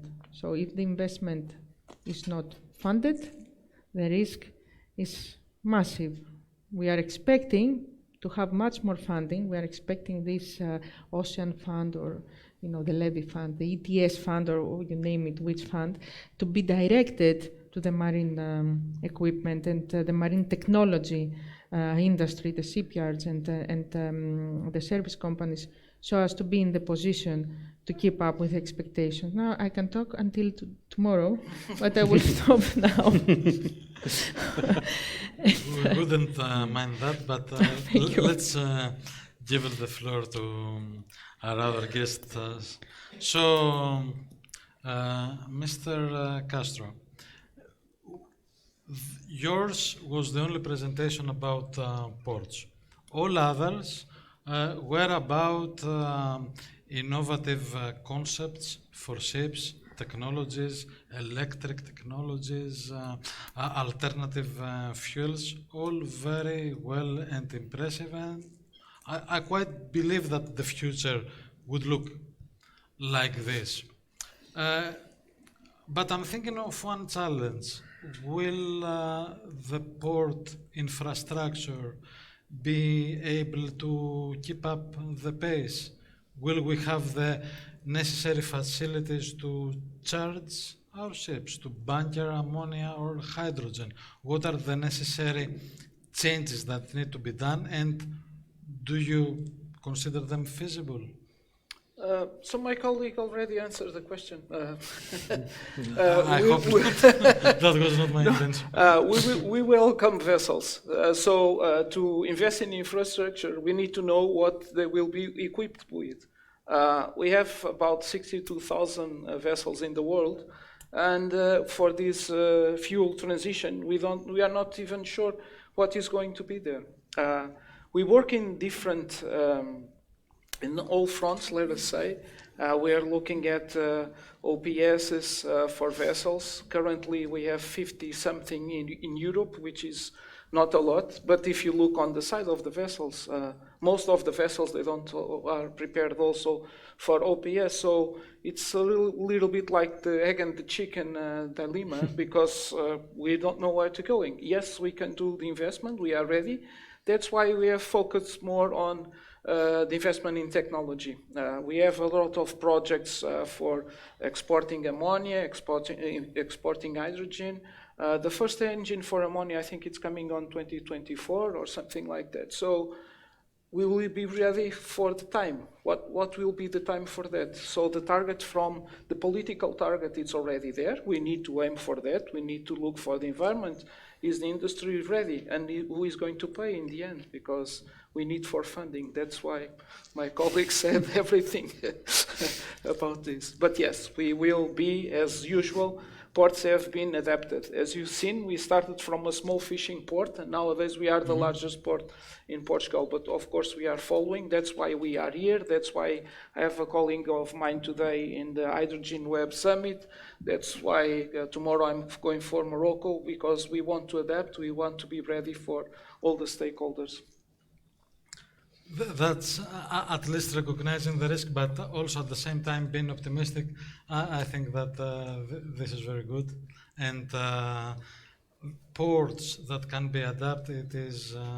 we need, otherwise you're stopped in the world. Otherwise you're dead. Unfortunately, in the case of Lisbon, they had a problem with a long strike, and the volumes have decreased by a lot because of a strike. Not having this technology developments or combustibles. So hearing the first two panel members here, we see a rather complex picture with some challenges and some usual chicken and egg problems, which is not the first time that the technology has arrived to that point. However, and I'm coming to you, Mr. Martinsen, we have quite an exciting journey that Norway has taken towards... Yes, for sure. The introduction of innovative technologies, both on ship side, but of course on the infrastructure side as well. So I would like your thoughts regarding the lessons learned and how this can be adapted to other geographies and locations. First of all, I would like to point at what the representative from DNV said. I mean, the Green Shipping Program is a perfect example how public-private partnership could be organized. So I really support what he said about, maybe why not do the same in Greece. In my presentation, I also mentioned that, we are really good at piloting, not that good at scaling. So we are open for partnerships, we're open for cooperation. I mean, in Norway, being part of the EEA agreement, we actually collaborate a lot also in the EU programs, but we are open for more collaboration to join consortia. And I think that for the green shipping, for green mobility, you can call it maybe, I think there's a huge potential. So I also thought about other kind of incentives and so on. In Norway, we have had quite good success with something called the NOx fund. That, you know, the money that has been allocated from the industry to this fund has gone back to the industry for their research and development projects. And I would foresee and appreciate, for instance, if it could be established as CO2 fund as well. Because I think CO2 fund is necessary. Then we'll also talk about CO2 tax that is coming. You know, I would like to rephrase from the Game of Thrones, you know. Taxation is coming, not the winter. And then that is something I have to take into account. Yeah. Well. And also, the last thing I want to mention is that also mentioned in my presentation, and also highlighted by the representative in DNV, that cargo owners, they have to step up.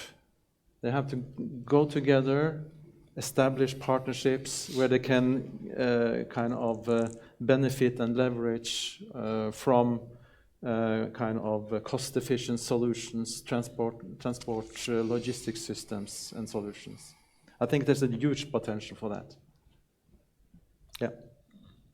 Quite interesting.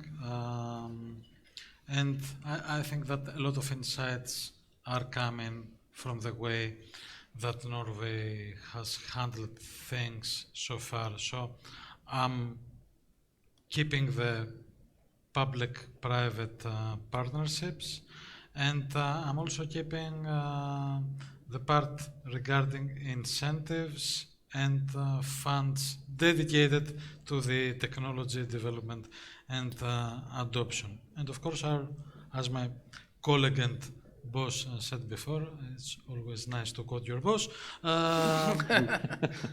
it is about collective willingness. Yeah. And I firmly believe that as well. So, moving to you, Mr. Sanjovic, things and technologies change and yards have to adapt. What you see as the specific challenges in order to adapt into these new decarbonization technologies from the yard perspective? Hello, from my side also. What do I think? Actually, the thing is that we were discussing that we have various types of technology that could come to the market and that could fulfill the current situation. The other point that I hear today is that the people on the market in this value chain of use and from the production of technology up to the users have, I believe so, they have to talk a bit much more than they are doing that now.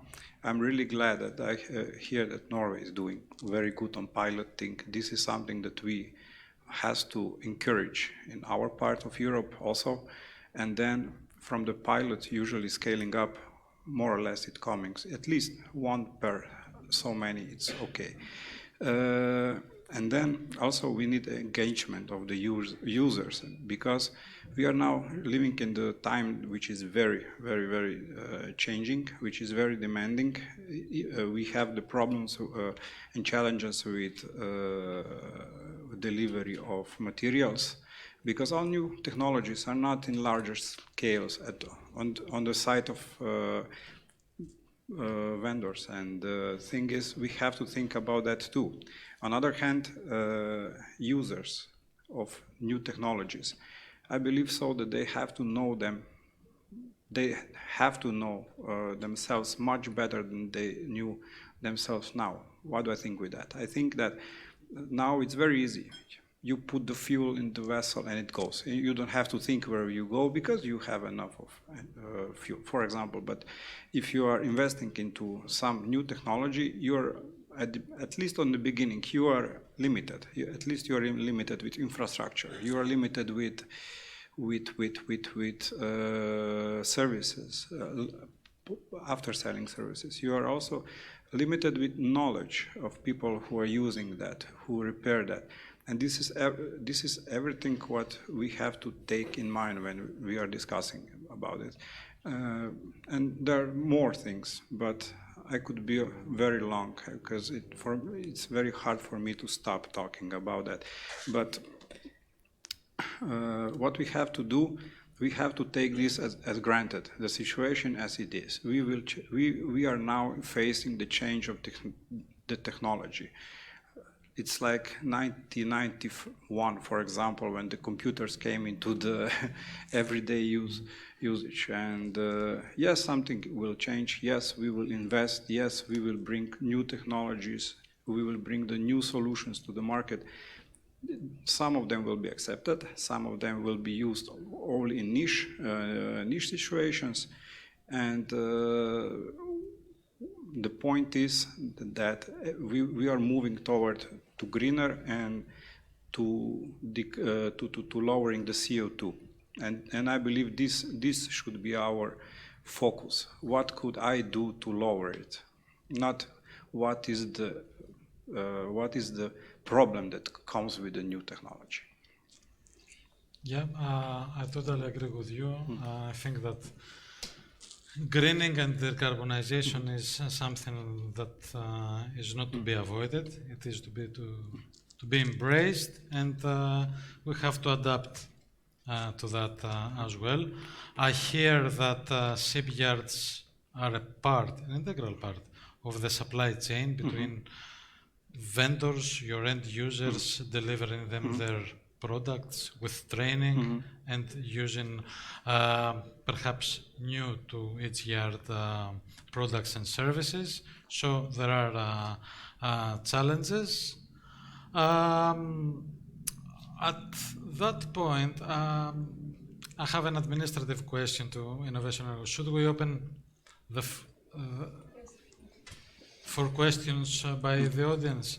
I think that we have time for, I would say, 4 or 5 questions.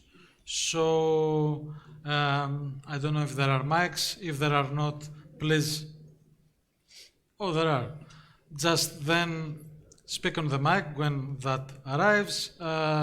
Say your name and your affiliation, please, and whom of our panel members you would like to ask a question to. So, any questions? We have one. Good afternoon. My name is Dimitris Liridis. I'm from the National Technical University of Athens. And I have one question for Mr. Martinsen regarding his presentation earlier this afternoon. You showed a lot of projects on electric ships.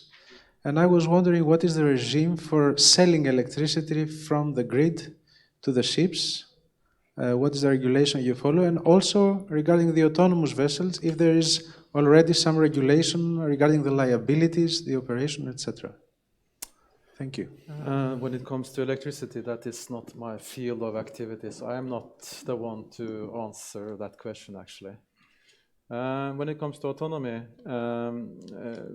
if I'm not mistaken, developments are made along and in parallel what the authorities are doing with the regulations. That is very important.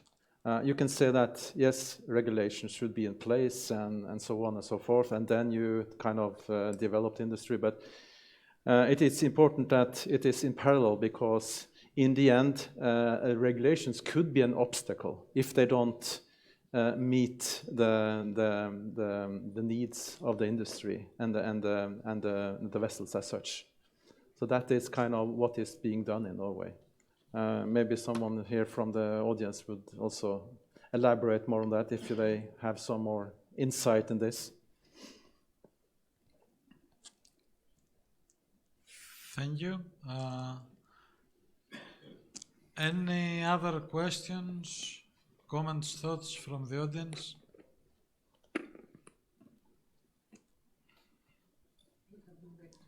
I think Chara will save the day. Thanks. Hope so. It was really interesting to listen to the panel. And I have a question for Ms. Georgopoulou. You talked about the Fit for 55 package. Can you please say just a few more words about it and how this could concern the maritime sector, the sector of marine equipment manufacturers? How many hours? So the first is the EU ETS, which is very straightforward, and the European Union wants to, according to the polluter pays principle, have the vessels, the charterers, the owners, this is still, I understand, under negotiation, to pay the CO2 tax. And of course to discuss where this money is going to go. So if it goes back to the sector, pretty much straightforward. If it goes back to the states, then we are a little bit lost. Then we have the fuel EU, the alternative fuels and the infrastructure which is going to be required and how this is going to be implemented across Europe, to which instances, to which ports, to which locations, etc. So again, this is very, very crucial. And then we have, for example, the carbon border adjustment mechanism, and this is something that eventually could be applied to ships and ships built outside Europe, or to raw material which is used for ships which are built inside Europe, and how this will affect the competitiveness of the sector. Right. So what else? What else? We have taxonomy coming up. So this is how taxonomy is going to show the way to the greener investments, and how these investments are going to receive funding, and how some investments are not going to receive funding at all. Yes, I think pretty much that's it. Yes. Very concise for picture. Yes? Yeah, one comment when it comes to the grid. In Norway, even in Norway, you know, it's a challenge, I mean, for the capacity on many places, and special remote places along the coastline. So you don't have capacity on all locations, even for ferries. That is a fact. So grid and capacity is a huge challenge. And imagine when you are talking about, for instance, the heritage fjords in Norway, and you have the cruise ships. I mean, how to ensure enough capacity, shore power for those cruise ships. You know, this is a huge challenge. Mm-hmm. And I imagine that you also have and will have the same challenge elsewhere. So infrastructure here is key. Yeah, and everything has to be kind of looked at in a very holistic way. Mm-hmm. And you know, electricity is not the only sole solution. It is together with other fuels and fuel carriers, and of course the infrastructure. If we're talking about hydrogen, ammonia, other fuels, and so on. So, but we have to make sure that what we are using as technology actually reduces CO2. Yes. So we don't want to have electricity, for example, for ships that have, in the end, the same CO2 production. No. So it has also to be green. Yeah. Mm-hmm. So yeah. Totally agree with you. Nobody told us that it's going to be an easy equation to solve, rather the contrary. Do we have any other questions, please? I tend to believe that we don't, so let's gradually close this panel. And a question that goes to all of you in turn Since we are here gathered in an Innovation Norway event, and Innovation Norway is about technology transfer and collaboration. Collaboration between states, member and donor states in that matter. So a general question regarding how do you see the future of collaboration and technology transfer in our respective countries?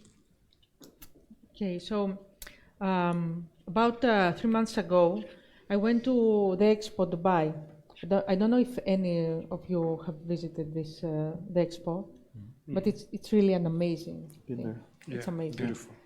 You did? Yeah, we have been So there. I went to the stand of Norway, and I felt so good that I saw the technology of Norway for the oceans, and I felt that there is hope.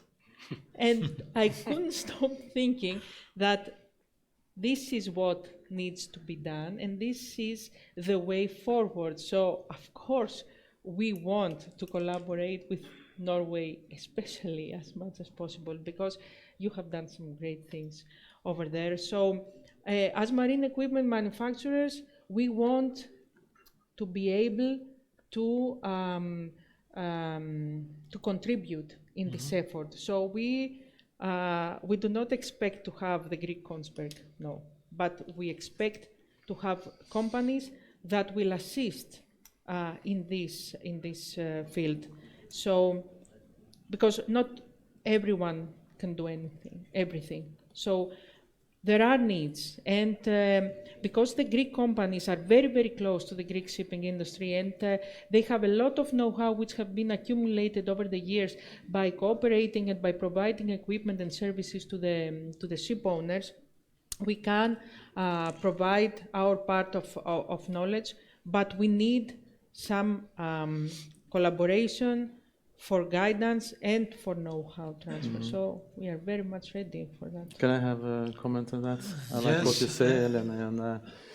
And you know, I would like also to underline that I know for sure that our authorities are very kind of eager also to share their lessons learned and experience from, for instance, you know, the greening of the ferry market as we described here today.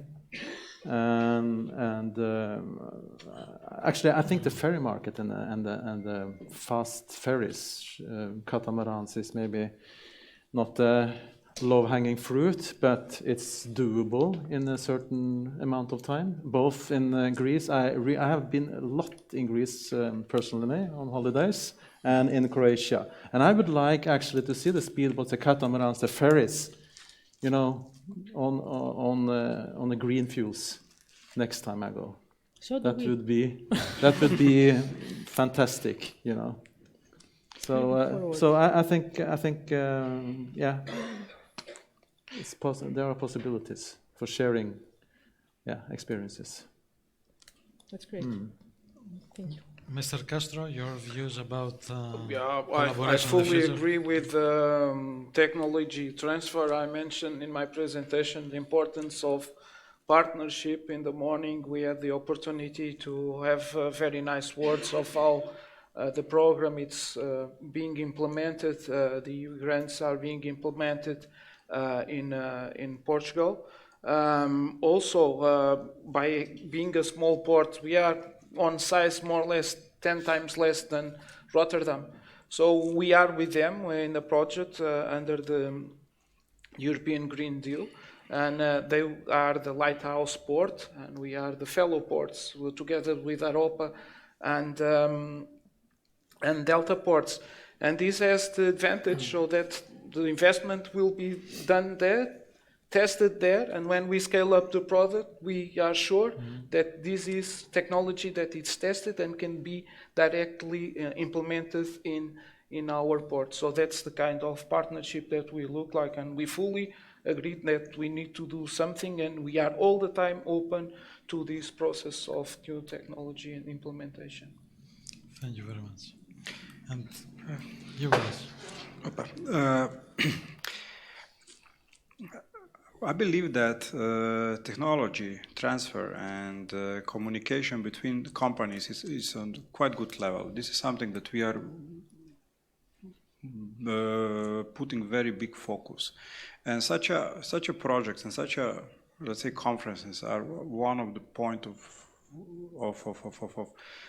potential cooperation between and potential exchange of good cases.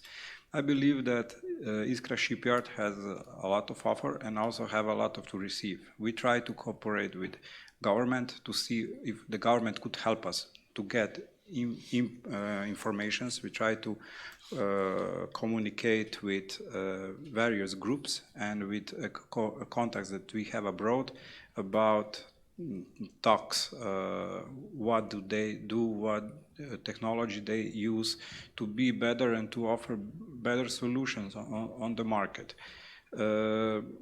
I believe before you were discussing also about infrastructure, about electricity. I was thinking later, this is the story of Tesla actually. Tesla 15 years ago, when there was no electrical chargers, now they are almost everywhere. I could go from Croatia up to the Norway with electrical car with no problem. This was 10 years ago, for example, 10 years ago, not possible. And about, if I return back, I believe that we have many institutes or, let's say, mechanisms that are supporting us in technology transfer and exchange good practices. Also, it never happened to me that I wanted to talk with somebody, what did you do? Tell me, what did you do and how could I implement this in our shipyard? And they said no. Or even the government trying to help us with opening the gate there where the doors are closed for us. And I believe this is something that we have to continue, and also we also like to seek for the foreign funds, for example, Horizon, Norway funds, not because of the funds, but because of such events and because of the cooperation with companies that we probably couldn't reach without that. And this is our way how we see how to cooperate in the future and why cooperate. Yes. Sorry, yes. one more comment. No. I would actually like to emphasize the shipyards and the ports as very vital, important test beds for new technologies, piloting and everything. They are really crucial also in Norway for the Norwegian maritime industry. And I could not say that stronger. That is, they are really very important. So we should also do what we can in order to support our shipyards and the ports in their endeavors and developments. Yeah. Very good and very true. Yeah, this is why I said before that pilots are very important. We have a lot of pilots actually in the shipyard and also in other companies where we have the problem with regulators and so on. And the good practices also in this part are very welcome. We are doing analysis also in business, also in technology. It's not only technology that could close your doors. It could also administration. When you do the very good pilot project, and what then? And we also seeking for good practices for our law writers, to tell them, look, there's a good country that they have good legislation about piloting, do something about it. And it's also good to get good cases from that point of view. Yes. Was there a question? Yes, please.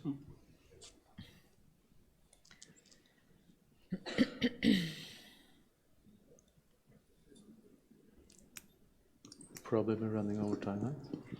Thank you. I just wanted to make one comment on the question you had on future cooperation. Because as you know, the EEA Norway grant is a very important tool for cooperation between Norway and a number of countries present here today, including Greece. We heard this morning from the Norwegian Ministry of Foreign Affairs very strong signals about the next generation of EEA grants, Norway grants program. And they kind of promised that the business programs will be a part of this also in the next generation. And of course, then the key will then be to then make sure that we have smart design of the new programs, that they will fit with the challenges. And we already think that the Green Deal will be an important platform for the new business programs. So I think that that's kind of promising the signals from the Ministry of Foreign Affairs. Of course, it will be a long way before they have negotiated this first with Brussels and then with the authorities in the different partner countries and so on. But still, I think that we will have something to work with also in the future, and that will facilitate the cooperation. Thank you. I believe that it is a very optimistic message, and I would like to close this panel by reiterating what I actually heard, that there are challenges, not ones that we cannot overcome. It is about synergies and about fitting all the pieces of the puzzle, including the infrastructure, port, yards, users, cargo owners, together. To my mind, this means collaboration across the industry and across the stakeholders. Each one of us has to do our own part, and I believe that we are mostly doing it. But closing, I should also like to thank Innovation Norway for taking the lead in that collaboration and technology exchange, fostering both materially by funding this, but also by I would say spiritually, by organizing that events and giving us the appropriate forums in order to discuss. Collaboration is the key. A very warm thanks to all of you, Ms. Polychronopoulou, Mr. Castro, Mr. Martinsen, Mr. Sanjovic. Thank you. And I believe 3 minutes ahead of time, I think it's enough to close this for today. Thank you